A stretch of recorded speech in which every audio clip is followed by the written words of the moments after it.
اعوذ باللہ من الشیطان الرجیم بسم اللہ الرحمن الرحیم۔ اب آ رہی ہے وہ اصل اہم بات جو میں نے آج ابتدا میں بیان کر دی تھی، وَمِنْهُمْ أُمِّيُّونَ، ان میں سے بھی ایک طبقہ تو ہے ان پڑھ لوگوں کا۔ اب دیکھیے امی اصل میں تو ایک طرح سے کہنا چاہیے کہ مشرکین عرب کے لیے لفظ ہے قرآن مجید میں۔ کیوں؟ ان کے اندر پڑھنے لکھنے کا رواج بھی نہیں تھا، کوئی آسمانی کتاب بھی ان کے پاس نہیں تھی۔ لیکن اب یہود کے بارے میں کہا جا رہا ہے، جیسے آج مسلمان ہیں کہ اکثر و بیشتر مسلمان تو جاہل ہیں، چاہے پی ایچ ڈی کیا ہوا ہو، پی ایچ ڈی تو فزکس میں کیا ہوا ہے، قرآن کی الف بیتیں نہیں آتی، دین کے جو ہیں مبادی تک سے ناواقف ہیں، بہت پڑھے لکھے، اس کو ہمارے بعد لوگ کہتے ہیں پڑھے لکھے جاہل۔ آج کی عظیم اکثریت مسلمانوں کے پڑھے لکھے مسلمانوں کی وہ پڑھے لکھے جاہلوں پر مشتمل ہے۔ اس میں شامل کر لیجئے ہماری اکثریت جو ہے ہی بغیر پڑھی لکھی، تو اب انہیں کیا پتا، وہ تو سارا اعتماد کریں گے علماء پر۔ کوئی بریلوی ہیں بریلوی علماء پر اعتماد کریں گے، کوئی دیوبندی ہیں وہ دیوبندی علماء پر اعتماد کریں گے، کوئی اہل حدیث ہیں وہ اہل حدیث علماء پر اعتماد کریں گے۔ منہم امیون، اب امیون کا سہارا کیا ہوتا ہے؟ منہم امیون لا یعلمون الکتاب الا امانیہ، وہ کتاب سے تو واقف نہیں ہوتے، اپنی کچھ خواہشات ہیں کہ جن کو جانتے ہیں۔ یہ خواہشات بعد میں کھل جائے گا۔ یہ خواہشات کیا ہیں؟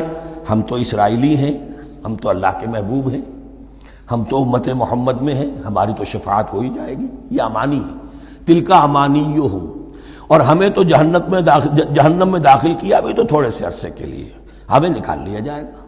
یہ امانی ہے۔ تو ان کے پاس تو یہ تو ان امانی، امنیہ کہتے ہیں خواہش، امانی اس کی جمع ہے، یہ اپنی خواہشات، انگریزی کا لفظ صحیح تعبیر کرے گا وشفل تھنکنگ، یہ اپنی اس وشفل تھنکنگ کے سہارے جی رہے ہیں، علم ان کے پاس ہے ہی نہیں۔ وَإِنْهُمْ إِلَّا يَظُنُّونَ، اور وہ نہیں کچھ کر رہے مگر ظن و تخمین، گمان ہے، ان کے اپنے من گھڑت خیالات ہیں۔ فَوَيْلٌ لِّلَّذِينَ يَكْتُبُونَ الْكِتَابَ بِأَيْدِيهِمْ، تو اصل ہلاکت اور بربادی اور ویل کے بارے میں بعض روایات یہ بھی آئی ہیں کہ وہ جہنم کا وہ طبقہ ہے جس سے خود جہنم پناہ مانگتی ہے، سخت ترین۔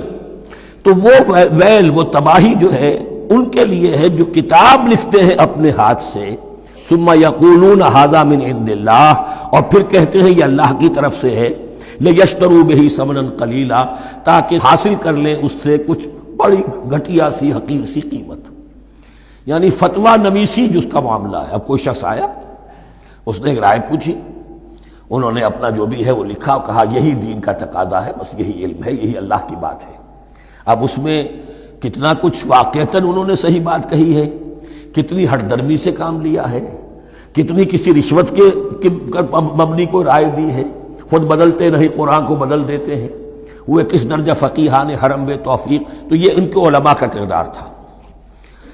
ثم یقولون ھذا من عند اللہ لیشتروا بہ ثمنا قلیلا فویل لہم مما کتبت ایدیہم، تو ہلاکت اور بربادی ہے ان کے لیے اس چیز سے کہ جو ان کے ہاتھوں نے لکھی، وویل لہم مما یکسبون، اور ان کے لیے ہلاکت اور بربادی ہے اس کمائی سے جو وہ کر رہے ہیں۔ یہ سارا دھندا جو ہے فتویٰ فروشی کا اور دین فروشی کا، اس کے لیے تباہی وہ اپنے لیے مول لے رہے ہیں، اس سے کوئی ان کو اللہ تعالیٰ کے ہاں کوئی اجر و ثواب نہیں ملے گا۔ وقالوا، اب یہ آگے امانی، وقالوا لن تمسنا النار الا ایاما معدودہ، وہ کہتے ہیں ہمیں تو آگ چھو ہی نہیں سکتی، ہاں گنتی کے چند دن، صرف یہ کہ دوسروں کی آنکھوں میں دھول جھونکنے کے لیے کہ کوئی اعتراض نہ کر دے، اللہ ہمیں آگ میں پھینکا جا رہا اور ان کو نہیں پھینکا جا رہا، یہ ہم سے بھی بدتر تھے کردار میں، تو شاید ان کا منہ بند کرنے کے لیے چند دن کے لیے ہمیں جہنم میں ڈال دیں گے، پھر فوراً نکال لیں۔ وقالوا لن تمسنا النار الا ایاما معدودہ، اور وہ کہتے ہیں کہ نہیں چھو سکتی ہمیں آگ مگر گنتی کے چند دن۔ قل اتخذتم عند اللہ عہدا، ان سے کہیے کیا تم نے اللہ سے کوئی عہد لے لیا ہے، کوئی قول و قرار ہو گیا ہے؟ فلن یخلف اللہ عہدہ، کہ تمہیں یہ یقین ہے کہ اللہ اپنے عہد کے خلاف نہیں کرے گا؟ ام تقولون علی اللہ ما لا تعلمون، یا تم اللہ کی طرف اس بات کی نسبت کر رہے ہو، تہمت لگا رہے ہو، جڑ رہے ہو یہ بات اللہ پر جو تم نہیں جانتے، جس کے لیے تمہارے پاس کوئی علم نہیں ہے۔ بلا من کسب سیئۃ، اب یہ انتہائی وہ یونیورسل ٹروتھس جو ہیں جو میں نے کہا تھا، ابدی حقائق، اس کی عظیم ترین حقیقت آ رہی ہے، نوٹ کیجئے۔ بلا، کیوں نہیں، من کسب سیئۃ، جس شخص نے جان بوجھ کر ایک گناہ کمایا، لیکن گناہ بڑا، کبائر، صغائر نہیں، سیئۃ یہ اس کی جو تنکیر ہے وہ ایک کا فائدہ بھی دے رہی ہے اور تفخیم کا بھی۔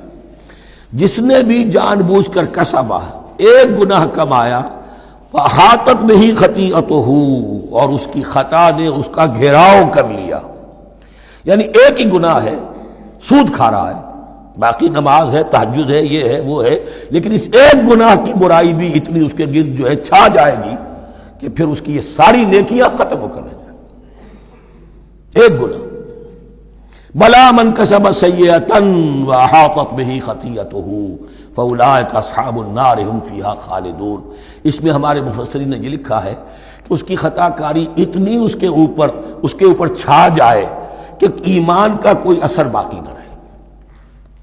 اور المعاصی برید الکفر، یہ علماء کے ہاں اصول ہے کہ یہ جو گناہ ہوتے ہیں یہ ڈاک ہے کفر کی، ہوتے ہوتے گناہ پر مداومت اگر اس پر چلتا ہے تو اصل میں ہوتے ہوتے ہوتا یہ ہے کہ اسے پتہ بھی نہیں ہوتا، وہ اپنے آپ کو مسلمان سمجھتا ہے، اندر سے ایمان ختم ہو چکا ہوتا ہے۔ دیمک کی طرح جو ہے وہ دروازے کی چوکھٹ جو ہے کھائی گئی، اوپر صرف ایک ونیئر لگا ہوا ہے جو نظر نہیں آ رہا۔ یہ عقل جو ہے اللہ نے دیمک کو بھی دی ہے کہ چھوٹی سی چھپٹی چھوڑ دینا تاکہ دھوکہ کھاتے رہیں لوگ گھر والے، باقی یہ کہ اندر سے کھوکھلا کر دیا۔ اولئک اصحاب النار، یہ آگ والے ہیں، ہم فیہا خالدون، جو اس میں ہمیشہ ہمیشہ رہیں گے۔ یہ ہے قاعدہ کلیہ، قرآن کا قطعی اور ابدی فیصلہ۔ صدق اللہ العظیم۔